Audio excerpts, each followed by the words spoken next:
بسم الله الرحمن الرحيم. السلام عليكم ورحمة الله وبركاته.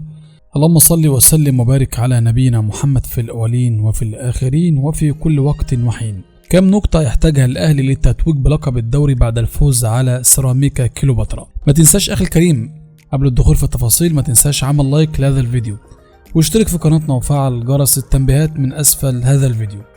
أصبح الفريق الأول بالنادي الأهلي قريبا للغاية من حصد بطولة الدوري المصري الممتاز هذا الموسم بعد فوزه على سيراميكا كليوباترا في اللقاء الماضي أو أمس 1-0 ليعزز من موقعه في صدارة الترتيب منفردا بعيدا عن أقرب ملاحقيه وهو بيراميدز. كم نقطة يحتاجها الأهلي للتتويج بلقب الدوري المصري رسميا؟ وتريد جماهير النادي الأهلي معرفة كم نقطة يحتاجها الأهلي للتتويج بلقب الدوري المصري رسميا. بعد فوز الأهلي على سيراميكا كليوباترا بالأمس رفع الأهلي رصيده للنقطة 62 من 24 مباراة بعد الفوز في 19 مواجهة وتعادل في 5 مباريات، ولم يخسر أي لقاء حتى الآن في الدوري المصري الممتاز.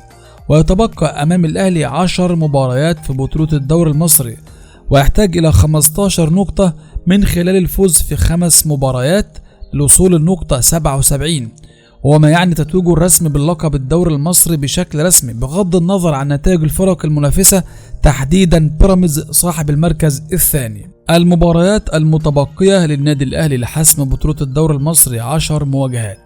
حرس الحدود مباراتان دور أول ودور تاني، الإسماعيلي، بيراميدز، الاتحاد السكندري، فيوتشر والزمالك، المصري البورسعيدي، البنك الأهلي والمقاولين العرب. ويعتبر بيراميدز أقرب المنافسين للنادي الأهلي على اللقب، لا سيما أنه يحتل وصافة الترتيب برصيد 58 نقطة من 28 مباراة، ولم يتبقى له سوى 6 مباريات فقط، إلا أن بيراميدز لن يصل حال الفوز في جميع لقاءاته المتبقية سوى للنقطة 76 فقط، وهو ما يعني أن وصول الأهلي للنقطة 77 يتوج بلقب الدوري واستعادته مجددا بعد خسارته في الموسمين الماضيين لصالح نادي الزمالك.